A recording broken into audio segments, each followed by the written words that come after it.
discovery, and the shuttle has cleared the tower. Hey, we are live. What's going on, you guys? Hope you guys are having a fantastic day. Welcome back, or if you're new, welcome for the first time to the Health or High Water podcast. We're super excited to have you here. Take some time out of your day to hang out with us. Always trying to bring to you some good stories. Today is no different. Fantastic story. Diane, thank you for coming back. Well, thank you for having me back. I was concerned I hadn't heard from you guys. I thought maybe, what have I done?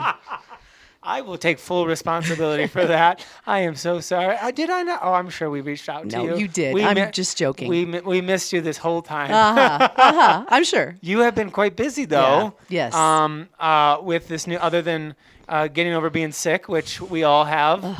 It's just the weather changing. Yes. It is what it is. But you're back healthy, on the mend, and I'm looking at your amazing new book. For the new listeners, I know a lot of them have heard your story the first time, but you're a cancer survivor. Yes.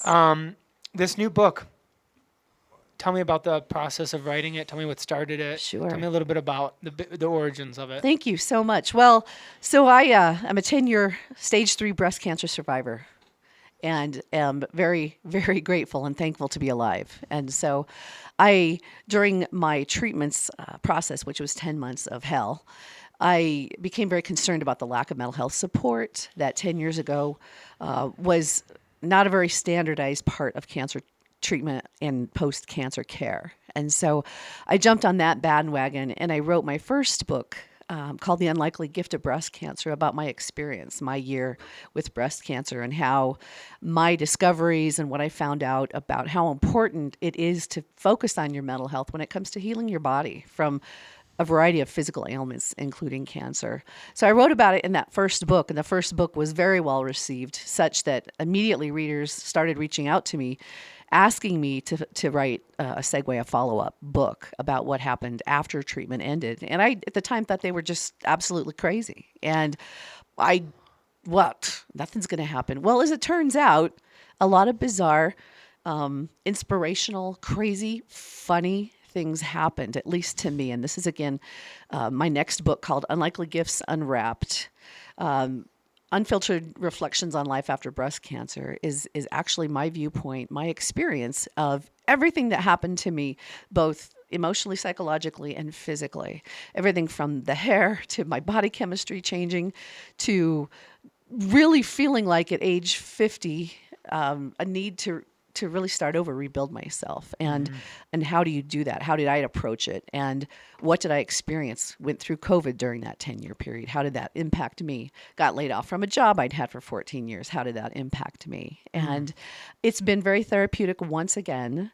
And so this latest book, Unlikely Gifts Unwrapped, has been out since about mid-March. And so I'm just out hitting the road, hitting people up who have heard from me before to let them know that there's more to the story, certainly. And it's interesting because the troupe kind of that I've put together to help me market this book, they're starting to position it or to advertise it such as more of like a survivor guide, which is surprising to me because I always claim, I should say, I don't claim to know the answers. All I do is tell stories about what happens to me. And people seem to glean a lot from that, educationally, inspirationally. And some of this stuff is just downright funny, to be honest with you. It cracks me up, and I can laugh about it now, again, because I'm blessed to be a 10-year survivor. I get checked every year and all of that. That's no fun. That's scary, but there is hope, and there is life after cancer. What's the funny part? So a couple of funny stories. One is that the first time I went to have my hair colored after it grew long enough, because I chose to lose my hair. It was an option not to, but I chose to. It was very therapeutic to do that, by the way.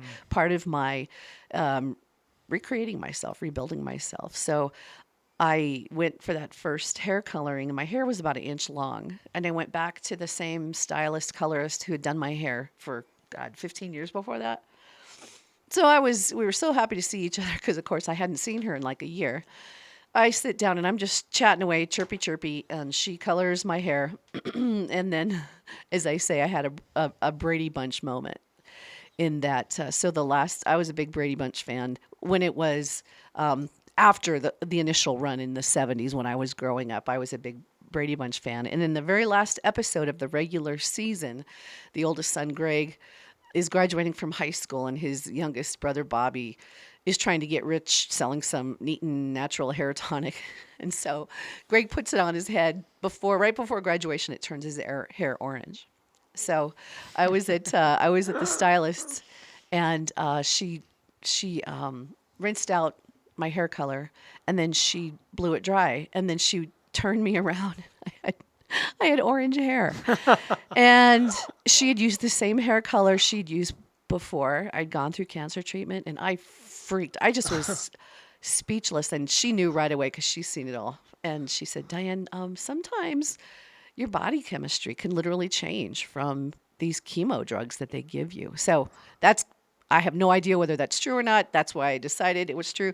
So anyway, I tried to live with it, and I just couldn't, because as I say, it just kept reminding me of Greg Brady and Bozo the Clown. And so I went back, and she had to like paint over it in dark chocolate brown, and that's what I had for 6 months. But it's just, this stuff happens that nobody talks about. You wouldn't think about. And I joke about it because I take it lightly, because geez, there's a lot of other physical stuff that happens that can be life-threatening, that can be with you for a lifetime, like lymphedema and some of those challenges.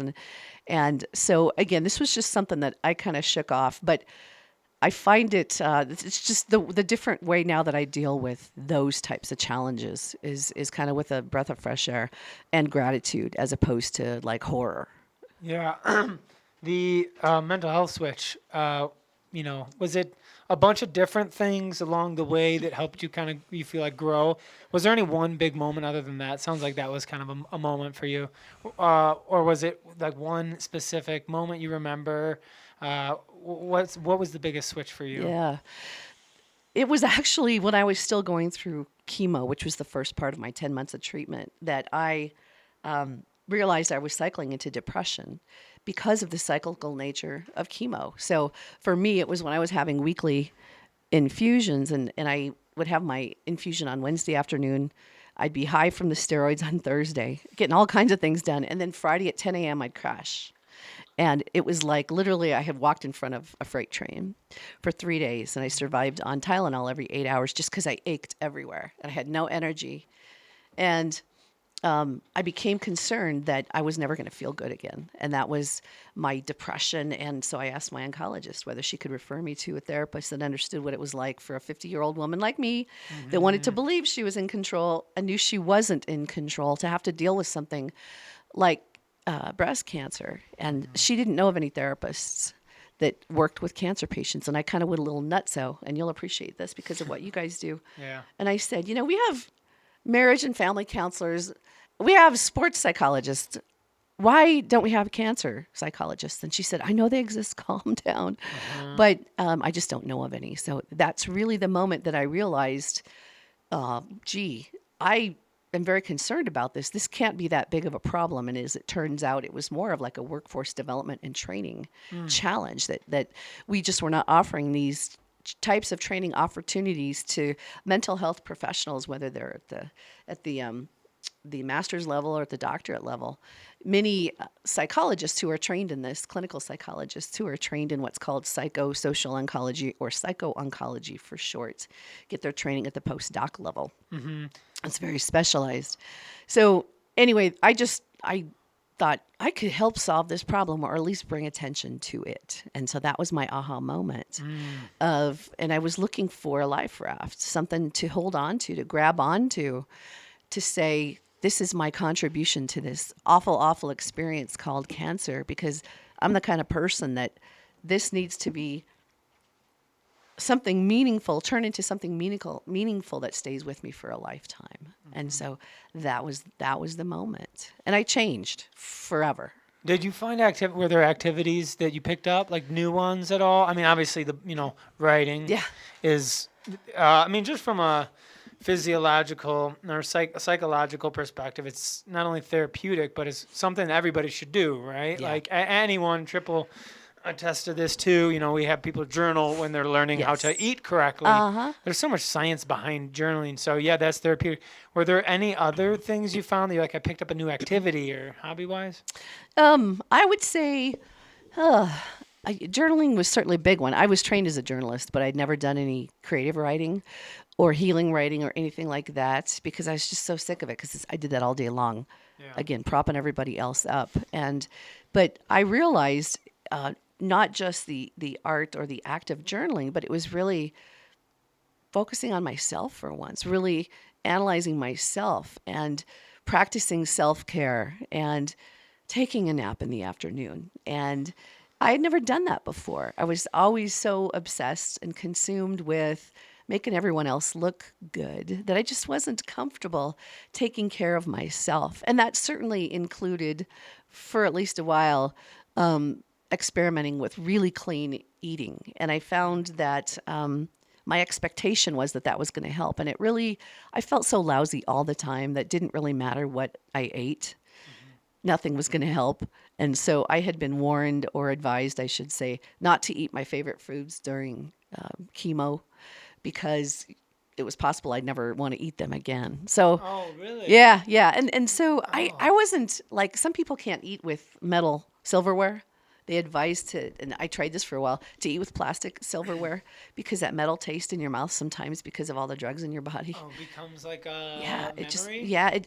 And exactly. And it leads to that. Or it just, metal tastes so awful in your mouth because you're so full of all of these toxins anyway that it just kind of clashes with your body chemistry. And again, cancer is so unique. We're so unique. Some people sailed through chemo. I was not one of them. I felt like my digestive system was consuming itself, literally. And I could hear and feel those good cells being killed off by the chemo drugs. And it was weird. I've talked to women, I've never had children, but talked to women who have had children and they have similar feelings when they're pregnant and a life is growing inside of them. To answer your question, I just focused on myself for the first time pretty much ever. And that was new to me. So, isn't that new for, I mean this in like the absolute best sense too, new for women in general. I feel like they're super, caregiving much more typically than men are. And that's something we talk about all the time with particular people I'm thinking about that do so many great things for other people and then neglect themselves. Yeah. It is. It was awkward. I felt selfish and guilty. It feels selfish. Yeah. And of course, then everybody's wanting to bring over frozen lasagnas, which was fantastic. I just wanted to be left alone. I'm that kind of independent person, and I'm like, I'm getting through this on my own. I thought I would want to be very social and spend this time interviewing other people. I just didn't want to do anything. I didn't want to be seen. I would go to the grocery store just because I'm insane about fresh produce and all of that. And I like to pick out my own groceries. But it was hard because people stare at you when you're wearing a bandana. And I understand why. But I started to have, again, going back to the state of my mental health, I was very paranoid. I inherited a lot of anxiety from my father, a lot of paranoia. So I'd catch people staring at me. And my first thought was, I'm guessing in their mind, they're wondering whether I'm going to live or die because she's wearing a bandana and she's obviously bald. And they couldn't stop staring. So then the other part of me, I learned to start to mess with people and I would smile at them, which would, of course, freak them out. And they were horrified, like, well, you have cancer. You're not supposed to be happy. And so that was what would make them finally turn away and stop staring. And I would get really agitated by that. And so now if I see someone in a bandana or it looks pretty obvious that they have cancer, first of all, I don't stare. And second of all, if they make eye contact, I always kind of smile with that supportive smile because it's scary to see someone like that. And again, many of us are out doing normal things like shopping for groceries. And stereotypically, we're supposed to be on our deathbeds, 1 foot in the grave. I mean, that's just how this stereotype has grown. And there are some people that you wouldn't even know. In fact, I know people who were going through cancer treatment for whatever type of cancer. I never even knew it. And they wanted to keep it private, and that's their choice. And I respect that. But it's just all over the board, this experience. So with this book, what is this, writing this book and kind of as a reader gets into it, what can they expect from it? So it's written again in memoir style just because that's become my trademark. And I make a point. It's not even chronologically written. How I went about it was I start out kind of making a general statement that, and it starts on my year plus a day as a survivor. So it was a year and a day after I first got the diagnosis. And I make the point that my assumption and the expectation I put on myself is like, okay, you survived treatment. You're starting a new life. It's Diane 2.0, and everything's going to just like come together, and you're going to bounce back and be this kick-ass woman. And it doesn't turn out that way. I'm very reflective. I'm really wanting to feel good again, and I'm still not. And then the lymphedema kicks in because I had lymph nodes removed from my left armpit. I'm still healing from lumpectomy surgery. I did not have to have mastectomy, thank God. It was an option, but it wasn't going to prevent cancer from recurring, which is a whole nother topic. But and then I start to get into like 3, 4, 5, 6 months afterwards when I went through the hair episode, and I realized this cancer experience is going to have quite a long-term impact on me in ways I never expected. And so I go chapter by chapter. I talk about the hair.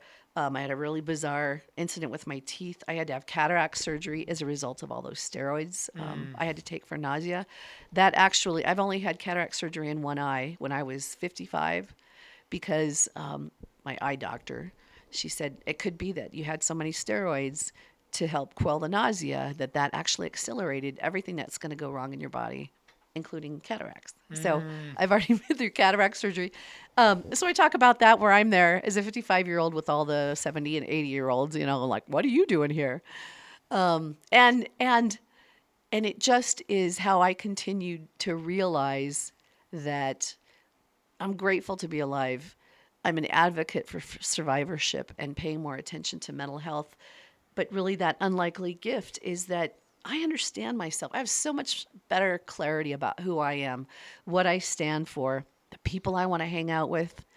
I've learned to say no, and it's given me a lot of confidence as well as clarity. And it's really what the book is about. And then how I reflect on, like, going through COVID to me it felt to me like days after my diagnosis where we didn't know if we were going to live or die, live in bubbles, ever be able to go out again in public. And those were some of the similar. So but it wasn't traumatizing. I just dreaded going through this again. And then to see we were all impacted by that. And nobody knew how to act, behave, follow the rules, not follow the rules.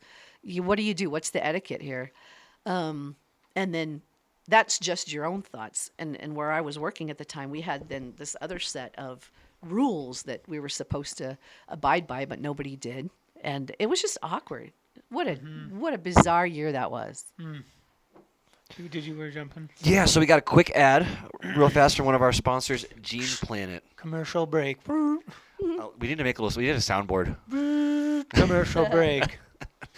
Hey, there's Tripp from Health or High Water. I want to take a minute to talk about a tool that's become a game changer in our health profiling process, the genetic test by Gene Planet. At Ascend Wellness, we use Gene Planet's cutting-edge genetic test to give you personalized insights into your health, fitness, and wellness like never before. These aren't just one-size-fits-all plans. With Gene Planet, we're able to deep dive into your genetic blueprint and design a program tailored to your unique needs. Whether it's understanding your metabolism, injury risk, or the best diet and exercise approach for you, Gene Planet tests are the foundation we use to build truly individualized health plans. And let me tell you, it works. As of right now, you can get 30% off your genetic test today by using code APT at checkout. That's APT at checkout for 30% off your genetic test. So if you're ready to unlock your full potential, head over to Gene Planet's website today and use that code to kickstart your personalized wellness journey. You know it's official when we got commercials now, Tripp, right? It feels very, very weird. Just like I'm impressed, you guys. Just to starting from just this, wanting to do it to now getting like paid to do it. It's been a little weird. You hear that? Get your genes tested. Hey, why not? You have arrived. Speaking of genes tested, there's cancer gene tests, of course, which I had right after I was diagnosed. And one of the important data points for me was that I have no cancer genes, including breast cancer genes, which it really was important to know that because it helped me make a lot of decisions. And when I guess the medical care team knows this, then they recommend things perhaps differently. So anyway, it's just a data point, but it's good information to know. It's really, and who knew that we're all made up differently, and it's important to know what that is. Well, it's like the Gene Plus tests that we use do have a few different cancer indicators on, and just because you have even a reduced risk of lung cancer, if you're like a bouncer at a bar around smoking all the time, epigenetically your environment, you could still get lung cancer. Yeah. So you can again, like I use the like kind of joke of like, listen, we can do all these different tests, but I can't stop you from getting hit by a bus. Right. But I can help you have a better life in between that then and now. Exactly. No, that's a great point. I used to bounce at a bar right when they were doing the smoking thing. I'd come home. My eyes were just like, it was like a basement nightclub. God. My eyes, my clothes just reeked. I was in college in the 80s, and we'd go like spend 4 or 5 hours at a bar drinking Coors Light, and then we'd always peel the labels off the Coors Light and touch our faces so we'd have silver glitter all over. Anyway, but the next day, Saturday was always laundry day. I mean, those jeans would reek because we could.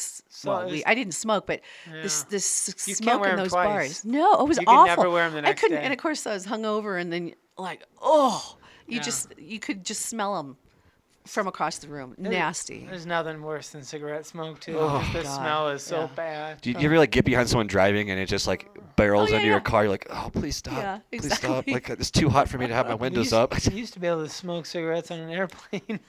Oh yeah. Those were what a Those day. were the days. Oh jeez. Gosh, that's how old I am. Wow. Have you ever been on an airplane Yeah.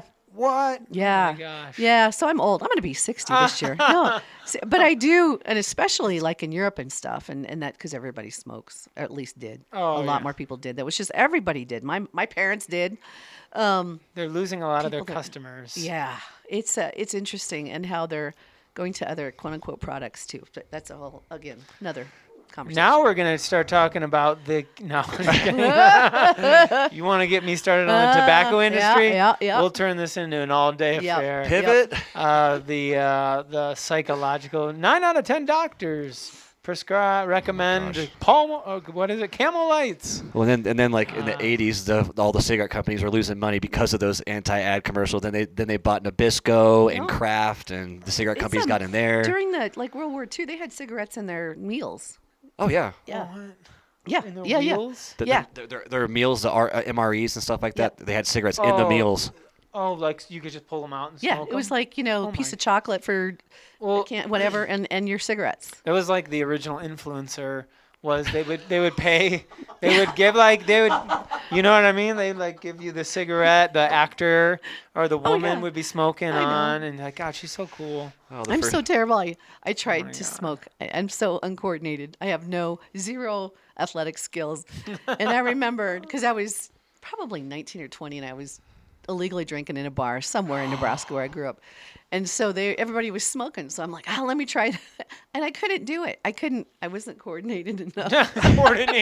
Oh my God, that's a different, like you're like. I know, how hard is this? Exactly. But it was kind of similar. And I just couldn't figure it out. So I just gave up. Yeah, I smoked one cigarette. That was it. Yeah, I was like, God, who are these people who like this? It's really fascinating. But again, that's just kind of the story. And again, this book just talks about, I'm just one of those not very coordinated, but very observant people. And so those experiences, like I didn't cry during the movie E.T. I've never watched any of the Star Wars movies. I couldn't figure out how to smoke. I could never learn. So I call those true confessions, right? True. This podcast gets real, so. Oh, it sure does. Okay. So what's next for you? You're obviously doing a lot of podcasts and like promoting the book and stuff like that. What else is going on? Yeah, thank you. I'm going to focus. This next phase for me is going to be focused on going back on the education piece, because so many, some survivors, not all, so many people have realized that it's more accepted. It's okay to ask questions about cancer, to talk about it. And it's just been voodoo and forbidden or whatever for so long. And there's so much to know. There's too much to know. There's no way you could possibly know everything. But I have found people that I know who've not been through cancer are scared to death because they just, all they do is hope and pray it doesn't happen to them. And of course, statistically, the importance of detecting it early, as early as you can, is because statistically, the odds or the likelihood of survival is much greater the earlier you catch it. Now, some cancers are impossible to even detect until sometimes it's too late. That's horrible. That's just the way cancer, there's so many different types of cancer.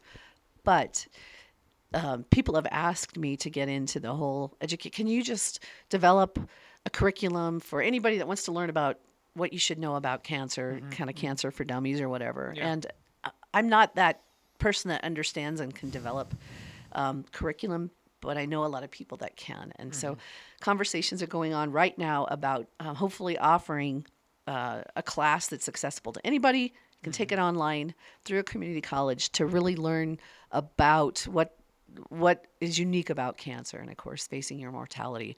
But to just continue to encourage these conversations about cancer is so prevalent, and that is not slated to get any better. There's so much of it. It seems like everybody has cancer, and you're hearing about it more and more. People are worried and concerned. People are actually, those therapists I talked about, because health insurance likely doesn't cover it most of the time, the costs of therapy for going through a cancer experience, that there's a lot more services being offered now where you can pay out of pocket, and some of them take insurance.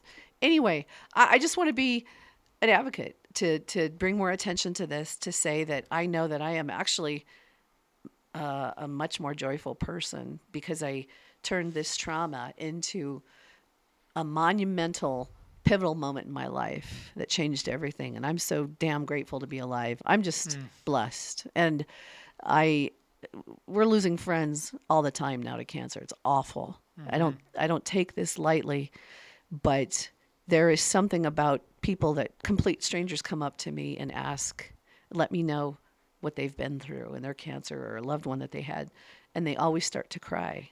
And then they apologize, which is, they don't need to apologize, but they do. They're embarrassed. And then they say, nobody ever wants to talk to me about how I feel about cancer. I'm mad at cancer. I'm angry at cancer.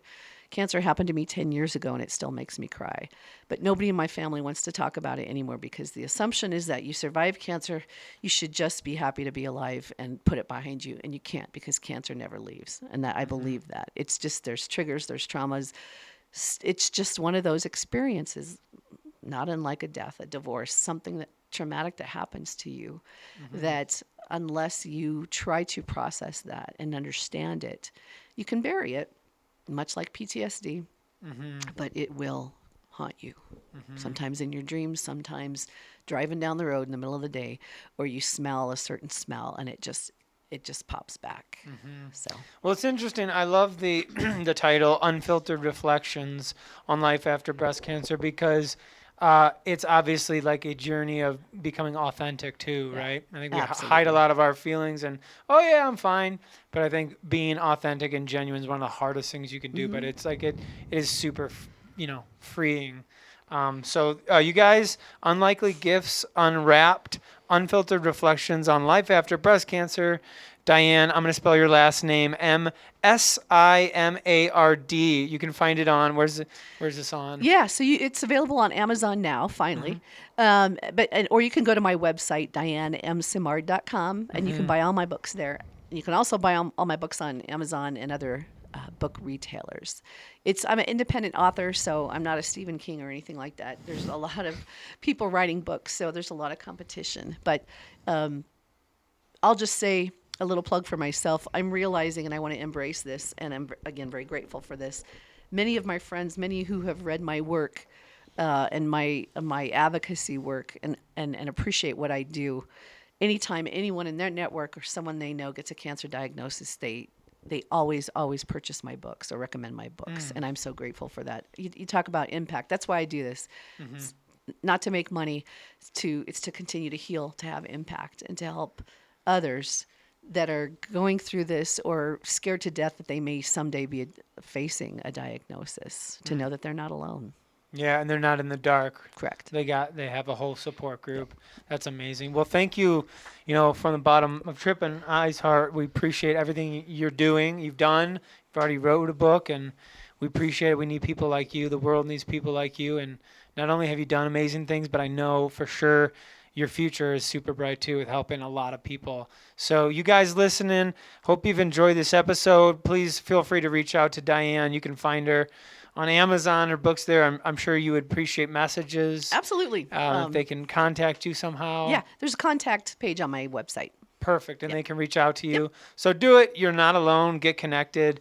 Thank you again for joining us, Tripp. Any final thoughts? Yeah, especially past 2 weeks, just want to say how grateful I am for you guys, the listeners. How grateful I am for my business partner here, Bret. Keeping each other up. We have such a great community of people that don't just care about who we are as people, but care about the mission that we have, and whether that be family members, personal training clients, people that attend our class, our lectures. It's been coming to full-blown fruition with Bret and I being on the news a few weeks ago, having people come up to us and talk to us about these senior programs that we're building. Just feeling a heart full of gratitude. I want to thank everybody from the bottom of it, especially for Bret and I's heart, about what we get to do. So thank you guys. Any final words? I think you've said everything so beautifully. I don't know if there's anything that we said. I just, do a deep dive. Take the time to really understand what makes you, not just you, but unique, what drives you, what your passion is. And I don't wish on anybody that you have to be facing your mortality or deal with some kind of a crisis situation. But oftentimes, a lot of people that I've met have had similar experiences when they've had to go through something so unpleasant or frightful. And it is so therapeutic and helpful and healing to address it head on. So I encourage you to do that. Thank you, guys. Have a great rest of your day, and we'll catch you on the next episode.